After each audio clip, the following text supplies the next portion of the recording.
뒤에 시계를 보시면 지금 12시 9분입니다. 제가 늦게 끝낸 게 아닙니다.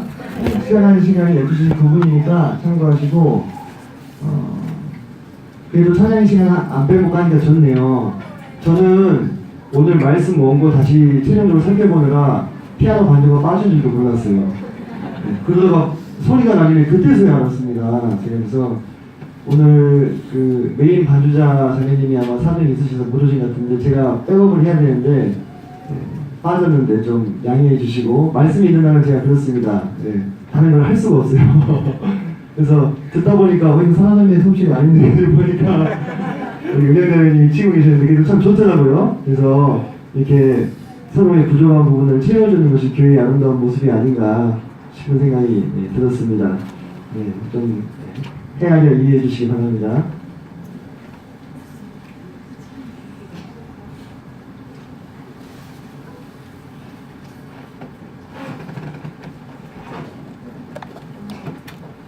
오늘은 제가 드디어 짐을 벗는 날입니다. 하나님의 경륜이라는 주제를 주님이 주셔가지고 오늘 마지막 시간이 되겠습니다. 오늘은 영원 후의 경륜과 또 경륜의 의의에 대해서 좀 알아보도록 하겠습니다. 지난 시간을 간단하게 이제 복습을 하면 오늘이 이제 8번째 시간이 됩니다. 제가 헤아려 보니까 오늘까지 말씀을 들으시면 이 주제로 8시간 반이 넘게 들으시는 것이고요. 자, PPT 숫자를 세보니까 성도님들께서 한 400장 이상 보셨어요. 기억이 나시겠습니까? 기억이 안 나시겠죠. 그죠? 네. 그래서 항상 저는 그렇게 생각합니다. 그 말씀을 준비하는 사람은 최선을 다해서 준비하되 그 시간을 성령님께 맡깁니다. 그래서 물을 아기까지 채우지만 포도주를 변하게 하시는 분은 주님이시죠. 오병이어를 나누어 드리지만 그 오병이어를 5,000명이 먹을 수 있는 음식으로 바꾸시는 분은 주님이시거든요. 그래서 오늘도 성도님들께서 수많은 말씀을 듣고 수많은 이야기를 들어도 그것이 다 나를 변화시키는 것이 아닙니다. 성령께서 내 마음을 주장하셔서 오늘 한 말씀, 한 단어 듣고 가게 해주십시오. 이 마음으로 들으시면 범사에 유익이 있을 것으로 생각이 됩니다. 자, 하나님의 경륜이라는 것은 하나님의 계획, 뜻, 이런 뜻이라고 말씀을 드렸습니다. 나라를 다스리는 커다란 계획으로서 이 안에 다양한 이런 개념들이 포함되어 있음을 이 말씀을 드렸죠. 하나님께서는 영원 전으로부터 이제와 또 영원토록 유일하신 하나님이시고 그분의 계획을 세우시고 그 계획하신 바대로 이루시는 분임을 제가 말씀을 드렸습니다. 언젠가 이 세상이 끝나게 되면 우리는 다시금 영원 속으로 들어가게 될 것입니다. 그래서 우리는 다음과 같은 경륜의 영역들을 나누어서 지금까지 살펴보았습니다. 하나님의 계획을 이루는 그 힘은 하나님의 주권이라고 말씀을 드렸고요.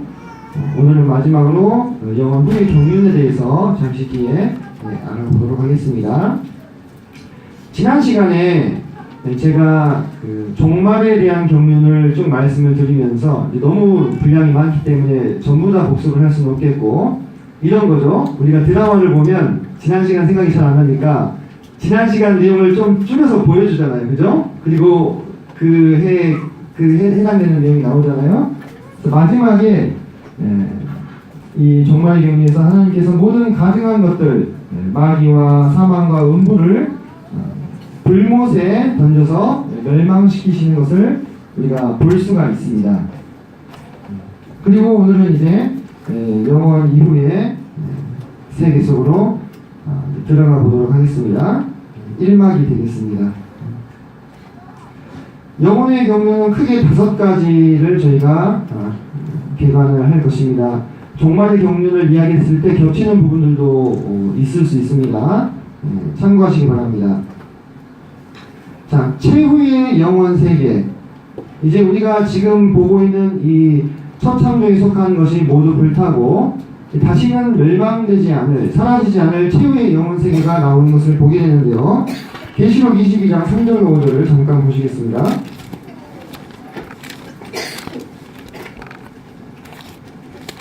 제일 뒤를 펴시면 됩니다.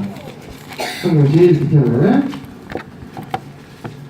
자, 계시록 22장 3절로 5절 말씀을 성도님들 같이 읽기를 원합니다. 시작. 다시 저주가 없으며 하나님과 그 의인의 보좌가 그 가운데에 있으니 그의 종들이 그를 섬기며 그의 얼굴을 볼 터이요 그의 이름도 그들의 이마에 있으리라.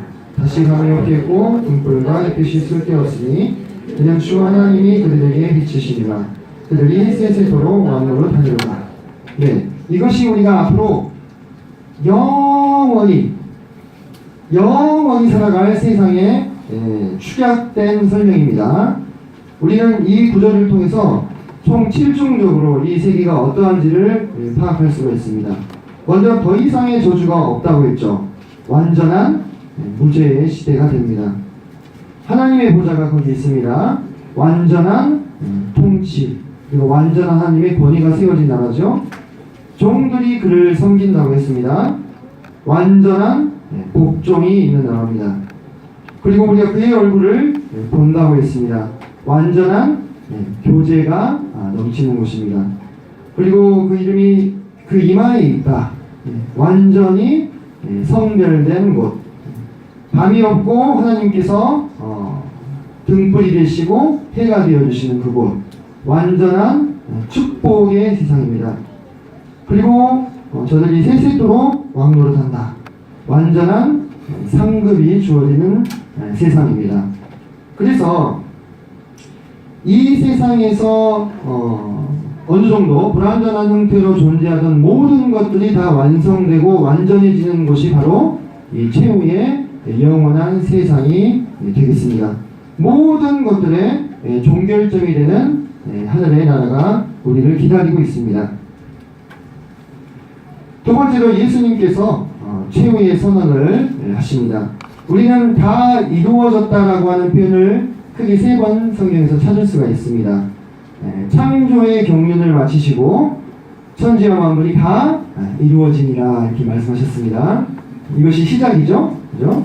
그리고 구속의 경륜을 완성하시면서 주님께서는 다 이루었다 이렇게 말씀하십니다. 마지막으로 모든 만물이 완성이 되고 하나님의 경륜이 성취가 될 때에 어떻게 말씀하십니까? 이루었도다. 나는 처음과 마지막이요 시작과 아침이다. 이렇게 예수님께서 최후의 선언을 하시게 되는 것입니다. 이 최후의 선언이 있어야 영원 속으로 우리가 이제 들어갈 수가 있는 거예요. 그리고 예수 그리스도께서는 최후의 헌신을 하시는데 고린도전서 15장 24절을 보시면 우리가 놀라운 말씀을 발견할 수가 있습니다. 그 후에는 마지막이니 그가 모든 통치와 모든 권세와 능력을 멸하시고 나라를 아버지 하나님께 바칠 때라. 나라를 아버지 하나님께 바칠 때가 옵니다. 예수님께서는 자신에게 바쳐진 모든 영광과 존귀와 권세와 나라를 최종적으로 누구에게 드리십니까? 아버지 하나님께. 모든 영광의 최종적인 종착지는 바로 아버지 하나님이 되시는 것이죠. 모든 승리와 영광과 존귀와 위엄과 부와 능력과 찬송과 경배가 누구에게 돌려지겠습니까? 아버지 하나님께 돌려지게 된다는 것입니다. 바로 그때에야말로 사도 바울의 고백이 우리의 고백이 되겠죠. 로마서에 보면 깊도다 하나님의 지혜와 지식에 풍성하며 이렇게 얘기하면서 만물이 주에게서 나오고 주로 말미암고 주에게로 돌아간다. 이렇게 사도 바울이 하나님을 송영하고 있는 것을 보게 됩니다. 너무나 합당한 모습이죠. 우리 성도들이 봤을 때 너무나 지당한 장면이 되는 것입니다. 그 합당한 장면이 우리 눈앞에서 펼쳐지게 될 때 우리 마음에 무엇이 넘치겠습니까? 아멘이 넘치는 거예요. 아멘. 그렇게 되어지이다. 그것이 옳습니다. 이렇게 하나님께 고백하게 될 것입니다. 그리고 그 나라에 들어간 모든 성도들이 영원히 영복을 누리게 될 것입니다.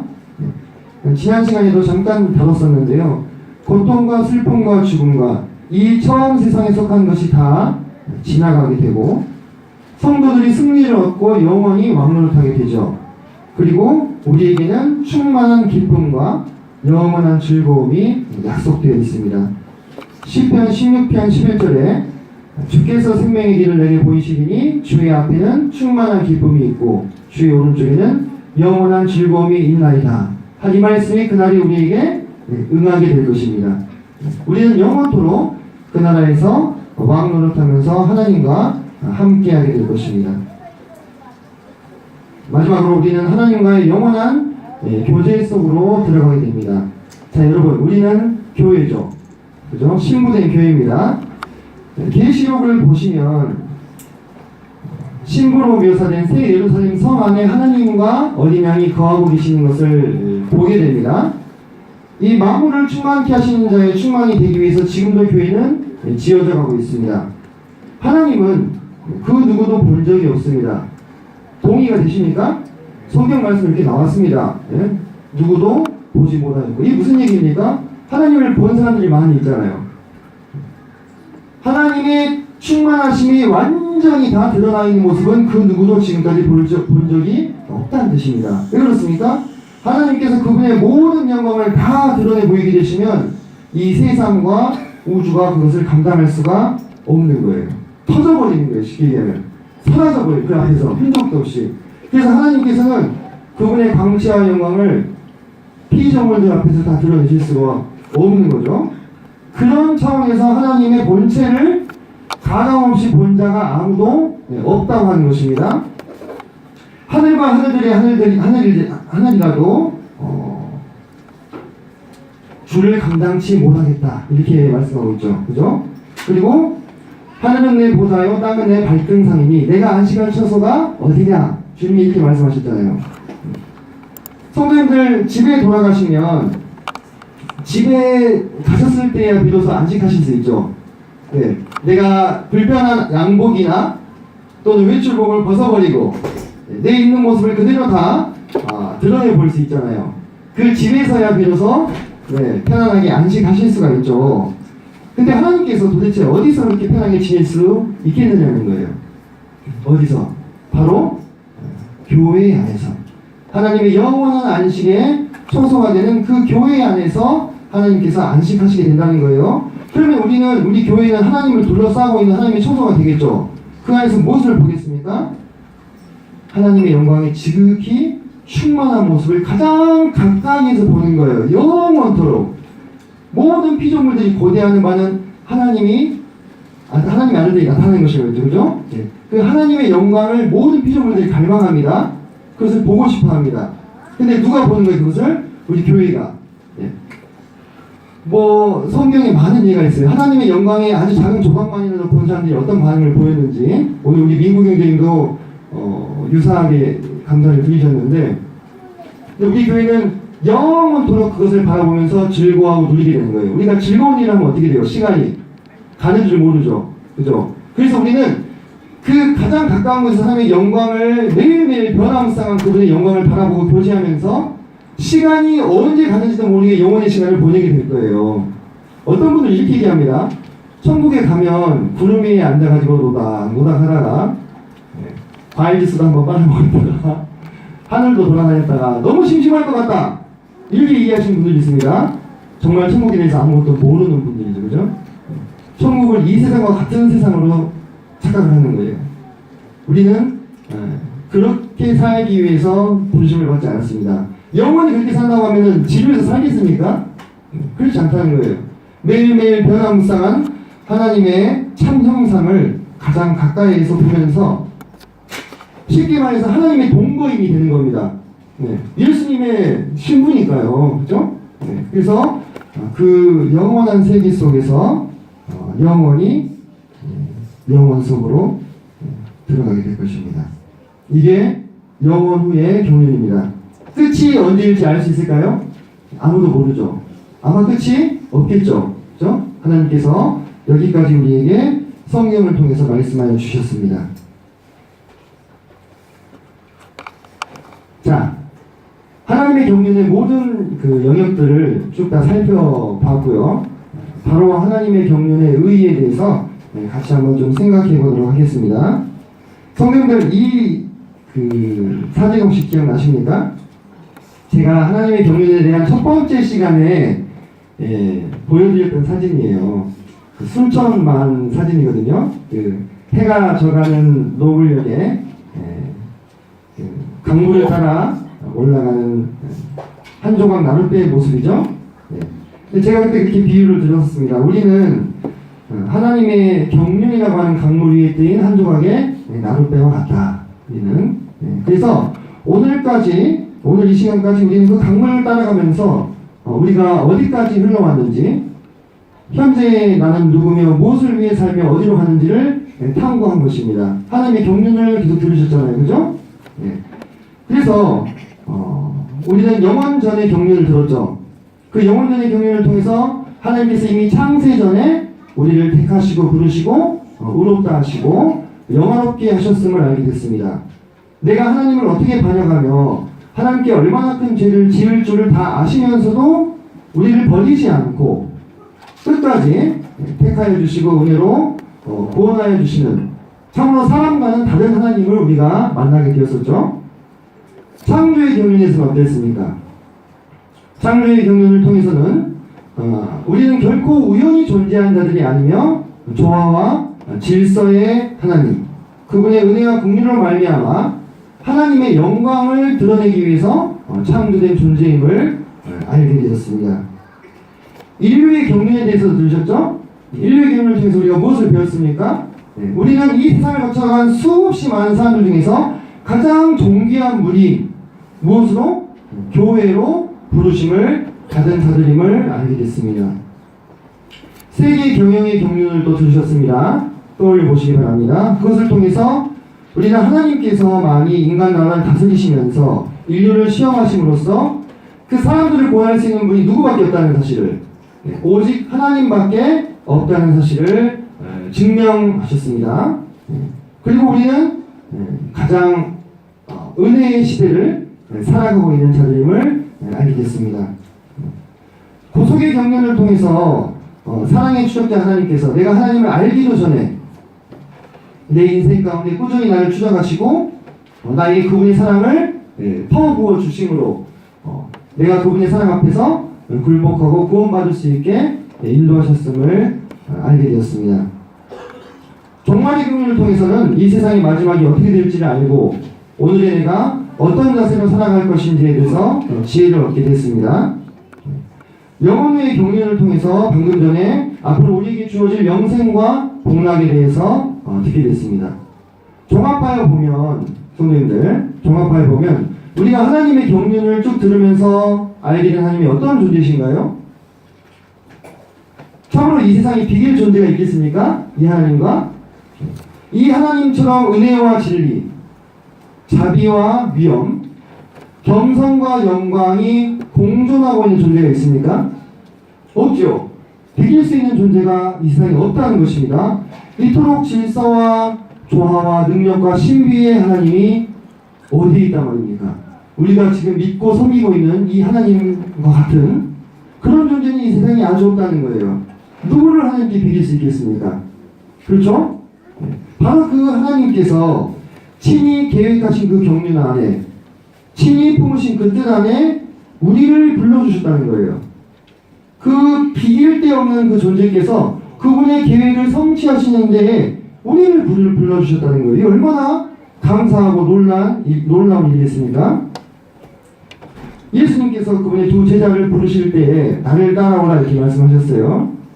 사실상 이 한마디에서 모든 것이 시작됐죠. 모든 것이 변했고, 사실 여러분 우리 모두가 다 들었던 말입니다. 우리가 구원받을 때 주님께서는 우리를 불러주신 거예요. 나를 따라오라. 이렇게. 왜 하나님께서는 우리를 불러주셨습니까? 작은 예수가 되어서 살게 하시기 위해서. 로마서 8장 29절에 보면 그 아들의 형상을 본받게 하기 위해서 우리를 미리 정하셨다 이렇게 나옵니다. 에베소서 4장 공부하셨죠? 우리로 그리스도의 장성한 분량이 충만한 데까지 이르게 하시겠다 이렇게 얘기했습니다. 다양한 목적들이 있죠. 복음을 전할 수도 있고 말씀을 전할 수도 있고 봉사할 수도 있고 여러 가지 목적이 있지만 결국 그 모든 목적들이 지향하고 있는 방향은 뭐라는 거예요? 우리가 이 땅에서 작은 예수로 살아가게 하기 위해서 우리를 부르신 거예요. 그죠? 네. 그러면 주님은 이 세상에서 어떻게 사셨는지를 봐야 되겠죠. 우리를 부르신 목적이 우리를 작은 예수가 되게 하시고 예수님처럼 살게 하기 위해서라면 예수님은 무엇을 위해서 사셨냐 이 말이에요. 그분은 무엇을 위해서 사셨습니까? 그분은 이 땅에 하나님의 나라가 도래하기를 바라고 하나님의 나라를 전파하시기 위해서 사셨습니다. 그분은 먼저 그의 나라와 그의 의를 구하셨던 분입니다. 그리고 아버지께서 하라고 주신 일을 이루어서 아버지를 영화롭게 하시기 위한 삶을 사셨어요. 맞습니까? 네, 맞죠? 그렇다면 우리를 작은 예수가 되게 하시기 위해서 부르셨다면 우리의 이 땅에서의 삶은 어때야 되겠어요? 예수님이 사신 삶과 같아야 되지 않겠습니까? 그렇죠. 예수님이 하나님의 나라를 위해서 사시고 먼저 그의 나라와 그의 의를 구하며 사시고 아버지께서 하라고 주신 일을 다 이루어서 아버지를 영화롭게 하신 삶을 살았다면 오늘날 살아가고 있는 우리 그 놀라운 비길 데 없는 하나님께 부르심을 받은 우리 또한 바로 그 목적을 위해서 살아가는 것이 마땅하지 않겠습니까? 그죠? 네. 하나님의 꿈을 보고 그분의 비전을 보고 하나님의 눈물을 보고 주님을 바라보고 마음이 감동된 사람들이 주님을 따르고 자신의 인생을 걸고 주님과 함께 따라서 길을 나서는 것.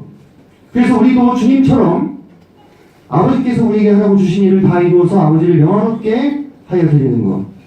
아버지의 나라가 이 땅에 임할 수 있기를 위해서 경주하고 주님이 마지막에 그분께 바쳐진 모든 나라를 아버지한테 드린 것 같이 우리도 우리에게 허락된 작은 영광이나마 아버지께 돌려드리기 위한 삶을 사는 것이 그것이 우리가 살아가야 될 합당한 모습이 아니겠습니까? 제 말에 동의가 되시는지요? 우리가 우리의 꿈을 이루기 위해 사는 사람이 아닙니다. 우리는 심지어 주님도 주님의 꿈을 이루기 위해 사신 분이 아니었어요. 아버지의 꿈, 그죠? 그것은 곧 주님의 꿈이시기도 했습니다. 우리 또한 마찬가지가 되어야 되겠죠. 왼쪽에 있는 사람은 다윗이요 오른쪽에 있는 예수님인 걸 아시겠죠? 네. 이 두 분은 닮은 점이 많습니다. 근데 이거 아십니까? 그 인물의 추종자의 명단이 성경에 기록된 사람은 이 둘밖에 없습니다. 다윗은 다윗의 30용사의 명단이 기록되어 있죠. 예수님은요. 12제자의 이름이 되어 있죠. 추종자의 명단이 기록되어 있는 분은 두 분밖에 없어요. 그래서 우리가 시사하는 바가 있다는 것입니다. 역대상 11장 10절을 보면 이렇게 나옵니다. 다윗에게 있는 용사의 우두머리는 이러하니냐 하면서 30용사의 명단이 쭉 나오죠. 근데 그들이 무슨 일을 했느냐? 이 사람들이 온 이스라엘과 더불어 다윗을 힘껏 도와 나라를 얻게 하였다. 그래서 그들의 목록이 기록이 되는 거예요. 뭔가 생각이 되시죠? 다윗의 사람들이 다윗을 도와서 다윗의 나라를 세웠어요. 예수님의 사람들이 예수님을 도와서 예수님의 나라를 세우는 것입니다.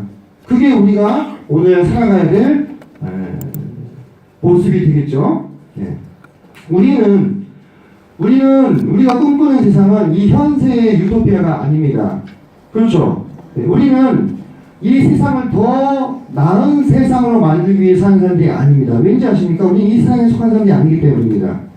이 세상을 천국으로 만들려고 하는 사람들은 따로 있습니다. 누굽니까? 이 세상의 임금인 마귀의 자식들이에요. 왜? 그들은 마귀의 사람들이기 때문에 물론 겉으로 외향적으로 봤을 때는 사람의 복리와 또 후생을 증진시키는 것 같이 보입니다만 결국 그들이 목적하고 있는 바는 뭡니까? 하나님 없는 천국이에요. 우리는 그것을 위해 사는 사람들이 아니기 때문에 이 땅을 풍요롭기 위해서 굳이 노력하지 않습니다.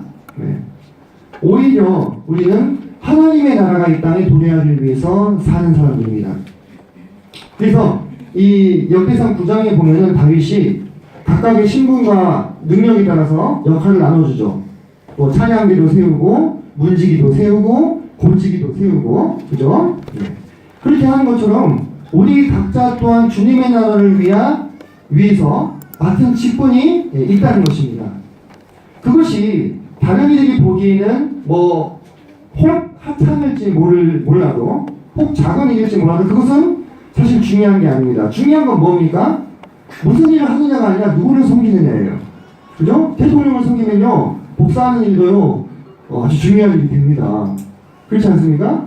우리가 주님을 섬기기 때문에 화장실 청소하는 일도 중요하게 된다는 겁니다. 그 일이 중요한 게 아니라 누구를 섬기느냐가 더 중요한 문제가 되겠죠.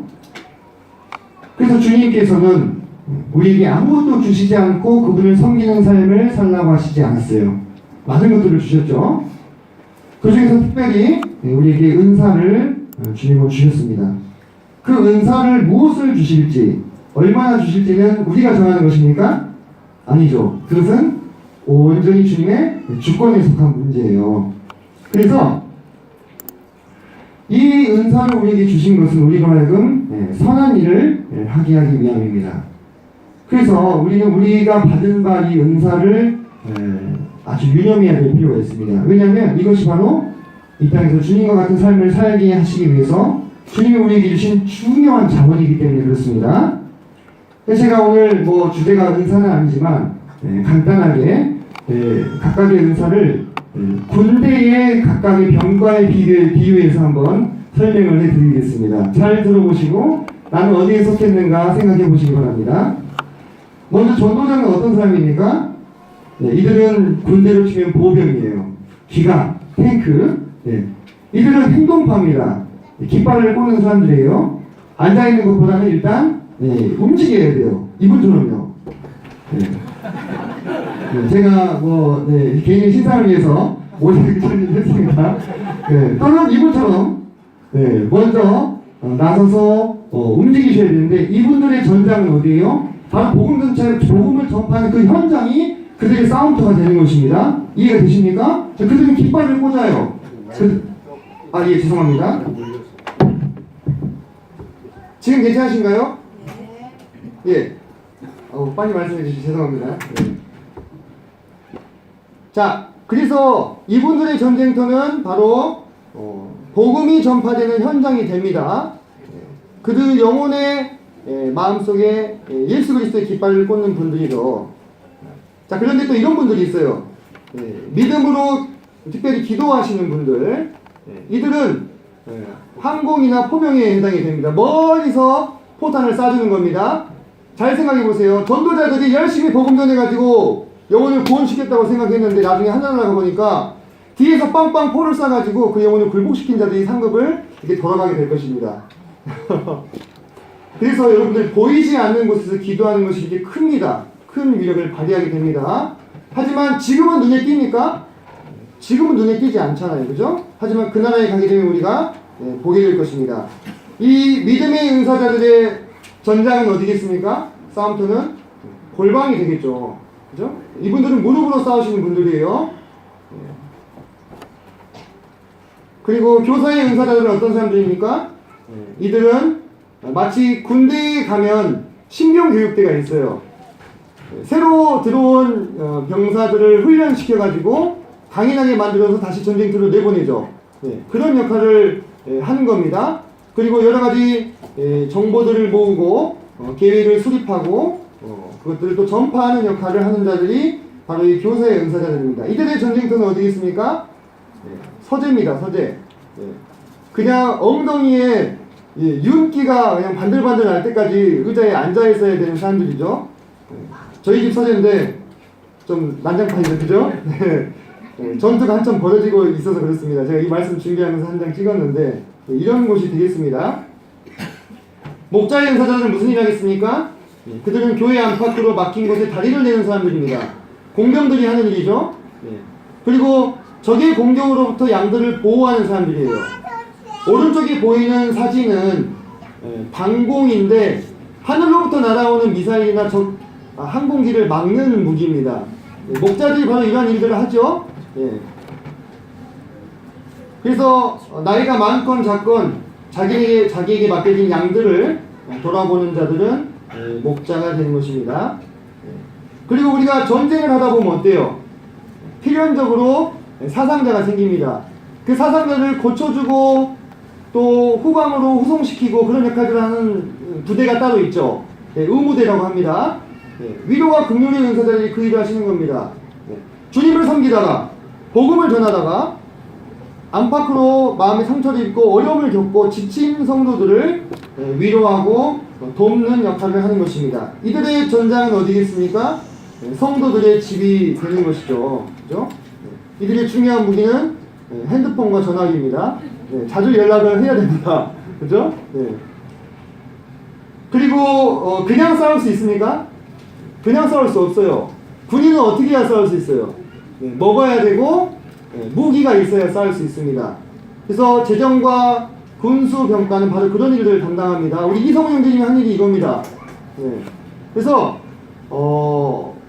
그렇게 교회 안팎으로 필요한 것들을 채우는 거예요. 물질적인 것이 될 수도 있고 봉사일이 될 수도 있겠죠. 이분들의 싸움터는 어디가 되겠어요? 주방이 될 수도 있고 화장실이 될 수가 있고 또 회사가 될 수도 있겠죠. 그렇죠? 여러분들 혹시 그 한고조 유방이라는 사람을 아십니까? 사람 이름입니다. 오해하지 마십시오. 그 장기의 배경이 됐던 초패왕 한우와 한고조 유방의 전투. 그가 온 천하를 제패하고 나서 이제 농공행사를 하잖아요. 그죠? 그 1등부터 몇 등까지 쭉 이 신하들을 세우죠. 1등을 누가 했는지 아십니까?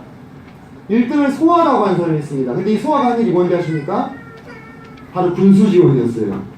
전장터에 나가서 수백 수천 명의 목을 자르는 그런 전투를 담당했던 사람이 아니라 뒤에서 밥 대주고 돈 대주고 병사 대준이 됐던 소화가 1등 공신이 됐습니다.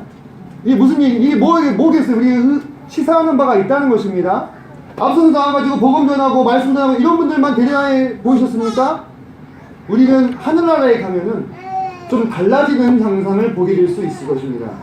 이게 없이는 싸울 수가 없는 거예요. 그죠? 자, 이렇게 주방에서 일하시는 분들도 있겠죠. 그리고 이렇게 화장실에서 맨손으로 걸레를 빨고 있는 어떤 형제의 모습도 제가 너무 감동이 돼서 찍었습니다. 미리 밝히지 못해서 죄송한데 일일이 개개인의 동의를 구하고 사용하지 못한 점을 양해해 주시기 바라고, 그래서 최소한의 예의로 얼굴을 가렸습니다. 그렇다는 것입니다. 군대에 보면은 이 헌병이 있습니다. 그죠? 군대의 성격이 뭡니까? 군기죠, 군기. 군기가 흐트러진 군대는 결단코 승리를 할 수가 없는 것입니다. 교회도 마찬가지입니다. 교회가 거룩을 잃어버리면 어떻게 됩니까? 승리할 수 없어요. 그래서 장로들은 부득이 교회 거룩을 위해서 사정의 칼을 휘두를 때가 있습니다. 우리가 때로 징계의 일들이 일어나곤 하죠. 그것은 군대를 치면 법무나 헌병과 같다고 볼 수 있겠죠. 하지만 군대의 생명이 군기인 것과 같이 교회의 생명이 거룩이기 때문에 이는 반드시 필요하고, 그렇기 때문에 주님께서 세우신 것입니다. 그리고 교회 장로들은 교회 전체가 나아갈 방향을 세우는 그러한 입장에서 바라봤을 때 작전을 세우고 지시하는 분들과 같다고 볼 수 있겠죠. 이렇게 모여서 많이 교제하시더라고요. 자, 종합적으로 한번 보겠습니다. 우리의 대적 마귀가 있습니다. 그죠? 전도자들이 용맹하게 돌격합니다. 그러면 믿음의 은사자들이 뒤에서 포격으로 지원을 하겠죠. 필요한 물자를 지원받습니다. 봉사와 또 구제와 또 집사의 은사자들을 통해서 싸우다 보면 어때요? 전사자가 생기죠. 위로와 긍휼의 은사자들이 그들을 싣고 가서 치료를 해주는 것입니다.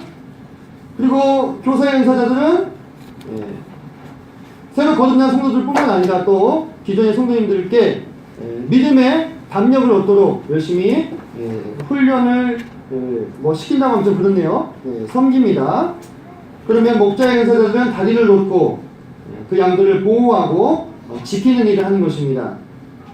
때로 헌병과 같은 일을 해야 될 때도 있습니다. 장로와 다스림의 은사자를 가진 분들께서 그렇게 우리가 이 세상 임금인 사단과 분출할 때 무엇이 도래하게 되는 겁니까?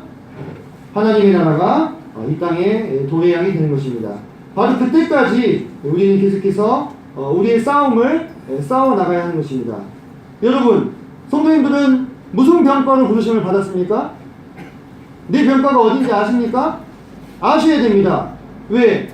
지극히 크신 하나님께서 그분의 나라를 이루시기 위해서 우리를 불러주셨어요. 우리에게 은사를 나누어 주시고 그분의 싸움에 동참케 하셨습니다. 근데 내가 무슨 일을 하는지도 모르고 내가 무슨 역할을 맡아야 되는지도 모르고 어떻게 그 일에 동참할 수 있겠어요? 그렇지 않겠습니까? 방금 제가 간략하게 비유적으로 표현하는 것들을 보시면서 스스로의 은사를 또 점검해 보시기를 바랍니다. 그래서 모두가 함께 합력해서 이 싸움을 싸우는 것입니다.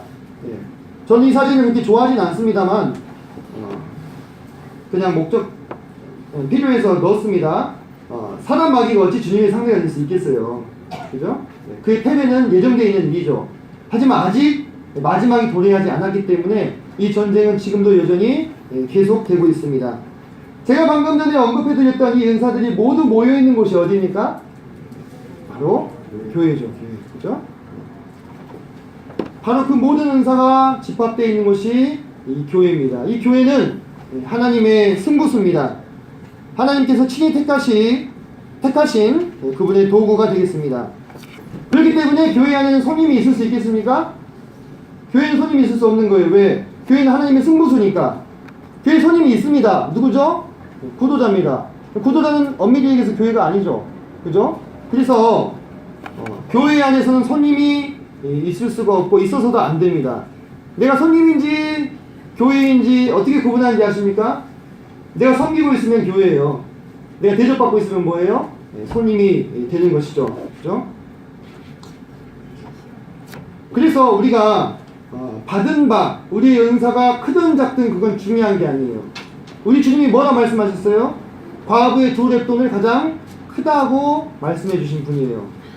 모든 성도가 하나 되어서 서로를 섬기며 사랑으로 한마음으로 똘똘 뭉치지 않으면 하나님이 우리에게 걸어둔 이 승부수, 하나님이 올인하셨어요. 우리에게 이 하나님의 경륜을, 이 하나님의 꿈을 이루어드릴 수가 없다고 하는 것입니다. 만약에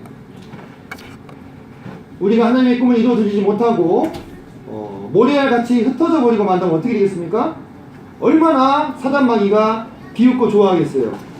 저는 사단마귀 좋은 일은 정말 시켜줄 수가 없어요. 하나님의 기쁨이 되지 못할지언정. 그렇지 않습니까? 그래서 아직 우리에게 하나님이 은혜를 베푸실 때에 우리가 장래를 위해서 부지런히 움직여야 하는 것이죠. 보시다시피 우리는 적은 무리입니다. 그죠? 적어요. 100명이 채 안 됩니다. 이런 작은 규모로 물론 부침이 있었죠. 늘어나기도 하고 줄어들기도 했습니다. 40년이 넘게 명맥을 이어왔다는 것도 어떻게 보면 참 기적이 되겠습니다. 그동안 무수한 많은 일들이 있었죠? 네, 아실 것입니다. 하지만 제가 저도 2003년도에 여기 왔으니까 한 15년 됐네요. 근데 중간에 이제 군대를 갔다 오고 그런 세월은 있었지만, 하지만 제가 과정들을 겪으면서 배운 것은 뭐냐면, 우리가 성경 말씀을 있는 그대로 고수하고 순종하기 위해서 받는 애매한 오해와 무시, 고난은 결코 우리를 움츠러들게 만들고 부끄럽게 만들 것들이 아니라는 거예요. 그것이 아니라는 거예요. 도리어 우리가 감사하고 기뻐할 제목이라는 것입니다. 우리가 성경을 통해서 배우고 본 것, 그리고 그 교훈 안에 거하기 위해서 많은 오해를 받아왔습니다. 그죠? 지금도 노을 쓰고 계시는 성도님들, 단순하게 성경에 순종해서 그렇게 하시는 건데도 이것 때문에 이단이 아니냐 이런 시비에 휘말리기도 했고, 또 어떤 경우는 너무 규모가 작으니까 아예 그냥 무시되어 버리는 그런 경우들도 있었습니다. 누군가는 우리를 외모로 판단했습니다. 많은 구도자들이 이 교회를 스쳐 지나갔어요. 그들 중에 누구는 우리의 외양을 보고 실망했을 수도 있을 것입니다. 그러나 중요한 것은 뭐냐면, 그럼에도 여전히 우리는 수에 상관없이 하나님의 교회라는 거예요.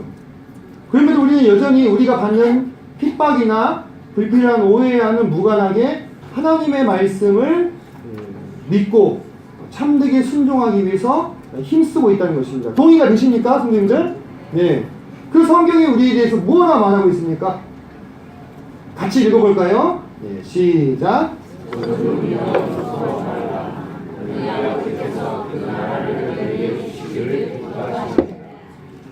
네, 좀 따뜻하긴 따뜻한가 봅니다. 네. 한번 잘 생각해 보세요, 성도님들. 이 말씀을 한 1, 2만 명 모이는 대형교회에서 읽는다고 하면 좀 어색하겠죠. 네. 적은 무리라고 했어요. 그죠? 네, 이걸 몇십만 명 모이는 그런 커다란 교회 있지 않습니까? 잘 아시는? 그런 데서 읽기에는 참 좀 어색한 거예요. 그런데 우리에게는 어떻습니까? 우리에게 이보다 더 위로가 되는 말씀이 있습니까? 네. 우리에게 참 얼마나 알맞은 말씀이냐 이거예요. 그렇지 않습니까? 네. 또 한 말씀이 있어요. 같이 읽겠습니다. 계시록 3장 8절 시작.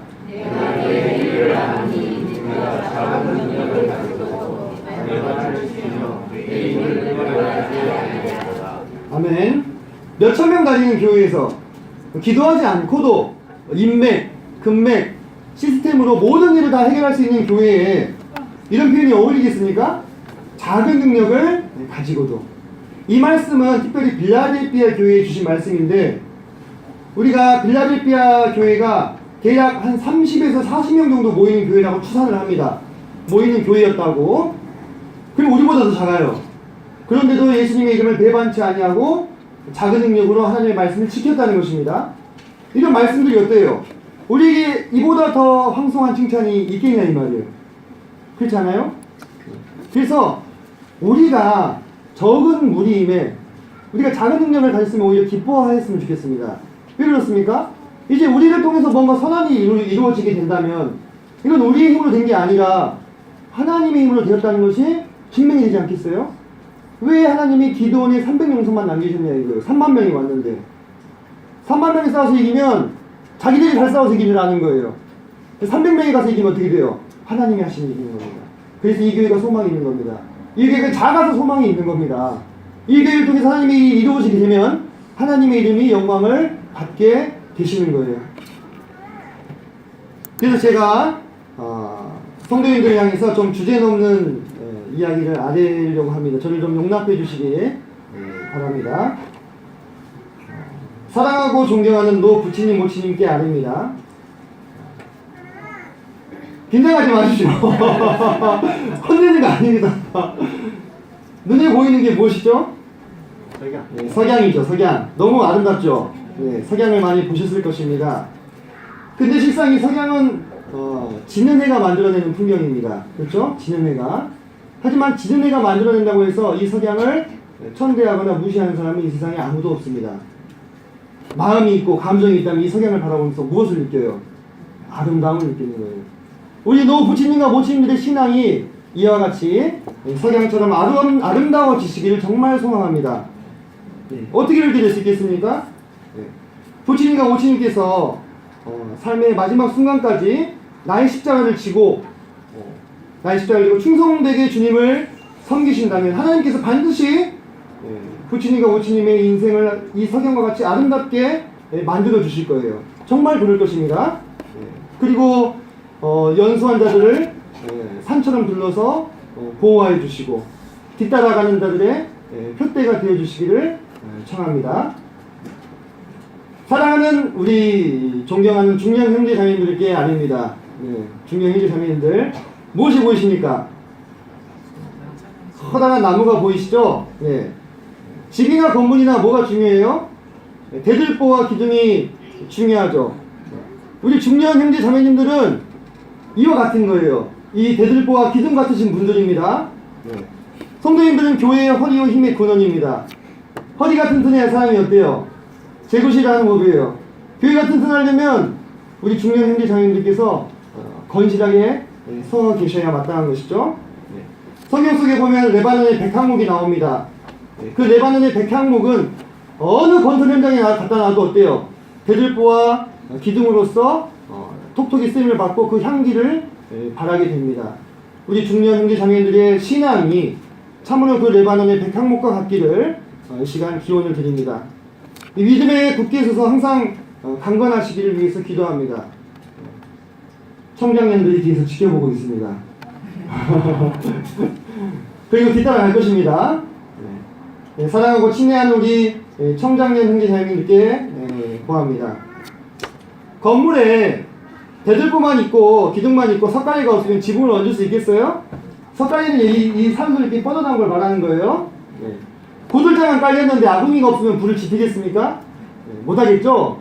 우리 역할이 그렇다는 거예요. 저도 청장년에 속합니다. 우리 역할이 그렇다는 거예요. 네. 우리는 이 교회의 선봉이요 전입니다. 우린 창끝이에요. 창끝이 무디면 어떻게 적을 꿰뚫을 수 있겠어요? 그죠? 선봉이 무너지면 본대가 승리할 수 있겠습니까? 그럴 수 없다는 거예요. 그래서 우리가 비록 조금 부족하고 조금 미숙할지라도 하나님께서 우리를 사용하시고 우리 또한 하나님께 의미가 있는 자들이라고 하는 것입니다. 우리의 행보를 누가 보고 있어요? 우리 뒤에 있는 학생과 아이들이 보고 있어요. 우리 모두 주님께 의미 있는 사람들이라는 것을 인식하고 경고망동하지 말아야 되겠죠. 만약에 경고망동한다면 우리는 우리 뒤를 따라오는 자들에게 경계의 표지석이 될 것입니다. 하지만 우리가 하나님의 교회 안에서 신중하고 건실하게 행한다면 우리는 우리 뒤를 따라오는 학생들과 아이들에게 교과서가 되고 또 이 교회의 기둥으로서 쓰임을 받을 수 있게 될 것입니다. 우리 모두 우리의 자리를 지키고 우리의 전열을 이탈하지 않았으면 좋겠습니다. 자유는 순간이지만 치욕은 영원한 거죠. 책임은 찰나이지만 우리의 영광은 무궁할 것입니다. 청장년 형제자매님들 힘내시기 바랍니다. 자, 마지막으로 너무 사랑하고 소중한 우리 학생들과 우리 아이들에게 구하겠습니다. 농부가 봄에 씨를 뿌리지 않고서 어찌 가을의 추수를 기대할 수 있겠습니까? 우리 학생과 아이들은 뭐예요? 우리의 씨앗이자 우리의 새싹이죠. 그죠? 교회의 미래입니다. 중고등학생 우리 성도님들 또는 중고등학생들 더 어린 동생들이 여러분들을 보고 있어요. 그리고 여러분들이 하늘을 따라합니다. 잘 생각하셔야 됩니다. 여러분들 스마트폰과 게임이 뭐 100% 잘못했다 저는 그렇게는 보지 않습니다만 그런 것들이 너무 여러분의 영혼을 많이 주시지 않았으면 좋겠어요. 왠지 아십니까? 여러분은 그것보다 훨씬 더 가치 있는 일을 위해서 부르심을 받은 사람들이에요. 이 사실을 마음 가운데 유념하셔야 됩니다. 우리 어린 아이들 어때요? 우리 성도님들 어린 아이들 참 예쁘시죠? 사랑해 주신 것에 대해서 항상 감사를 드립니다. 이들은 하나님이 우리에게 허락하신 아직 다듬어지지 않은 원석이죠. 그죠? 지금 이대로도 사랑스럽지만 또 앞으로 더욱 하나님과 사람 앞에 사랑스러워져 가기를 소망하는 마음이 있습니다. 만일 다듬어지지 않은 채로 성장하게 되면 어떻게 되겠어요? 후에 반드시 그 아이 앞에 거치는 것이 놓여지게 되는 거예요. 그래서 그런 것들을 제하기 위해서 먼저 된 어른들이 분발하지 않으면 안 되겠죠. 그죠? 후에 돌이킬 수 없는 결과로 인해서 피눈물을 흘리게 되는 일들이 생기지 않도록 먼저 된 자라면 사랑 안에서 마땅한 책임을 다하고 의무를 다해야 할 것입니다. 그것이 우리 어린아이들을 지키고 이들을 세상에 내어주지 않는 유일한 비결이 되겠습니다.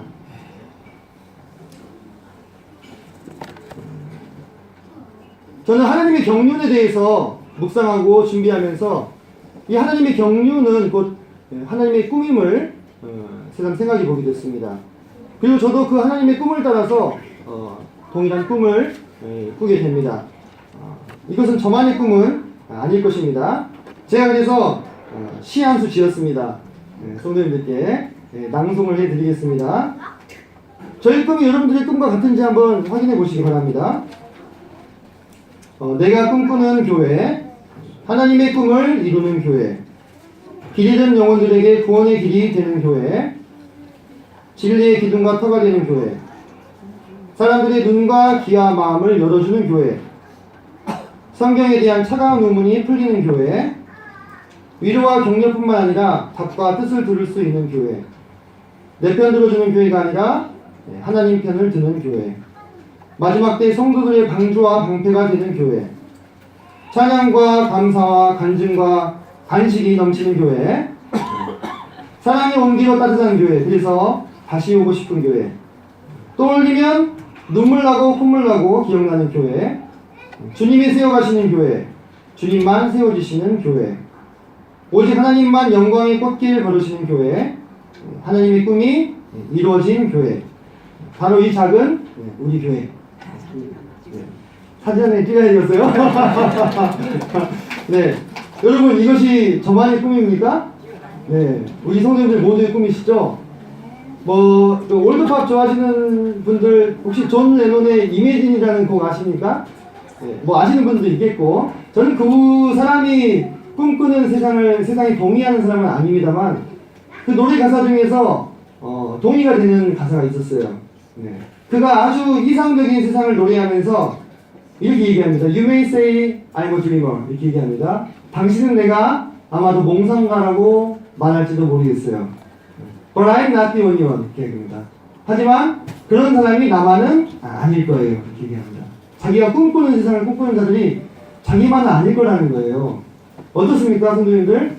이 하나님의 꿈, 이 교회, 이것이 저만의 꿈은 아니겠죠? 우리 성도님들 모두 함께 꿈꾸시는 교회가 되지 않겠습니까? 세상은 우리 교회를 통해서 하나님을 봐야 됩니다. 아직 세상은 하나님을 다 보지 못하고 있습니다. 하나님의 경륜이라고 하는 것은 성경 속에 숨겨져 있지만 사람들은 성경을 보지 않습니다. 무엇을 봅니까? 교회를 보는 거예요.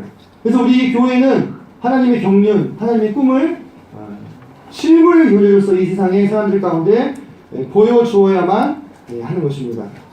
제가 지난 여러 시간을 통해서 경륜에 관한 장황한 말씀을 전했던 목적이 무엇이겠습니까? 어떤 이 사건 다음에 이것이 되고 이 일 다음에 이것이 있었고 이런 지식들을 전달해 드리기 위함이겠습니까? 그렇지 않다는 것입니다. 하나님의 경륜인 하나님의 꿈이 이 교회를 통해서 온전히 세상 가운데 드러나기를 소망하는 그 마음, 그것으로 이 경륜의 말씀을 성도님께 드린 것이 아니겠습니까? 성도님들, 제 마음을 헤아려 주시기를 바랍니다. 그래서 시를 한 번 더 지었습니다. 네, 감성이 충만해져가지고 자, 이번 시도 낭송해 드리겠습니다. 이번 시는 소망입니다. 소망 그날에 소망 그날에 우리에겐 소망이 있다. 소망을 노래하고 소망을 전파한다. 언제가 반드시 그날이 오면 그날이 오고야 말면 그날에 우리는 서로 얼싸안고 기쁨의 눈물을 흘리리. 그날에 우리는 서로에게 더없이 미안하고 고마우리. 그날에 우리는 서로의 변화된 모습에 놀라고 또 환호하리. 그날에 우리는 서로의 면류관을 바라보며 진심으로 축하하고 축복하리. 그날엔 더 이상 교만도 불만도 의심도 낙심도 미움도 슬픔도 시기도 질투도 없기에 그날엔 오로지 순전한 사랑과 행복과 기쁨과 감사와 찬양과 경배만이 있을 것이기에 그러므로 그날을 바라보며 오늘의 우리 또한 기뻐할 수 있으리. 그러므로 그날을 바라보며 오늘의 우리 또한 일어설 수 있으리. 그러므로 그날을 바라보며 오늘의 우리 또한 인내할 수 있으리. 그러므로 그날을 바라보며 오늘의 우리 또한 소망할 수 있으리. 그러므로 우리에게는 소망이 있기에 꿈이 있기에 주님이 있기에. 아멘. 네. 사랑하는 성도님들, 우리는 서로에게 소망을 이야기하는 사람들이 되어야 됩니다. 우리는 패배자가 아닙니다.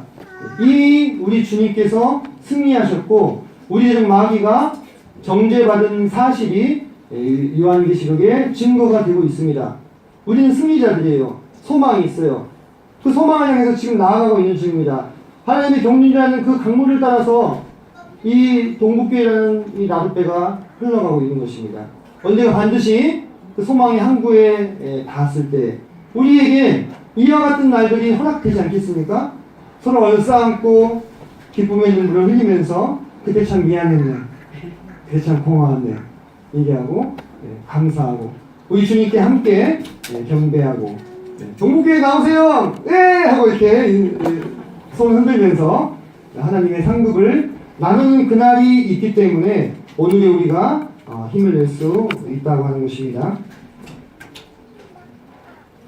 자, 오늘 우리 모두는 바로 그 하나님의 경륜, 위대한 꿈을 위해서 부르심을 받아서 2018년 12월 현재 이곳에 이와 같은 모습으로 존재하게 됐습니다. 하지만 우리의 뿌리는, 우리 존재의 뿌리는, 그 근원은 저 우주와 창조 노무에까지 다 있다는 것을 들으셨을 것입니다. 이 교회는 온 세계에 존재하는 그 어떤 것보다도 위대한 하나님의 꿈의 정수입니다. 그러므로 우리가 그 교회의 일원이라는 사실이 얼마나 영광스럽고 놀라운 일입니까? 그리고 우리가 받들어야 될 하나님의 그 부르심의 소망의 무게감이 어떠하겠습니까? 그것을 한번 생각해 보시기 바랍니다. 그래서 이 드려진 말씀 앞에서 정직하게 주님은 나를 왜 불러주셨는가? 주님 주여 내가 무엇을 하리까? 하는 외침으로 응답하는 것이 합당하지 않겠습니까? 그리고 주님께서 내 마음 가운데 주시는 그 소망을, 그 소원을 따라서 내 평생을 들여서 그 하나님의 꿈을 기경해서 충성되게 경작해서 얻어진 것을 하나님께 돌려드려야 되지 않겠습니까? 그리고 먼저 된 자는 나중된 자를 섬기고 강건한 자는 연약한 자를 돌아보고 내 일만 돌아보는 것이 아니라 다른 이들의 일도 돌아보아서 주님의 기쁨이 넘치게 해드려야 되지 않겠습니까? 이것이 하나님의 경륜의 요체입니다. 이것이 지난 1년 동안 여러분에게 이 모든 것을 말해온 목적이며 최종 결론입니다. 이제 선택과 순종은 각자의 몫이 될 것입니다. 지금까지 경청해 주셔서 감사드립니다. 이상으로 말씀 마치겠습니다. 감사합니다. 네.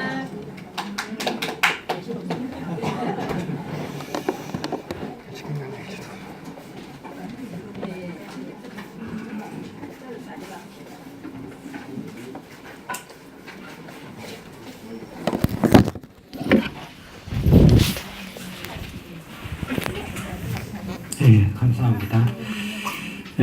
저도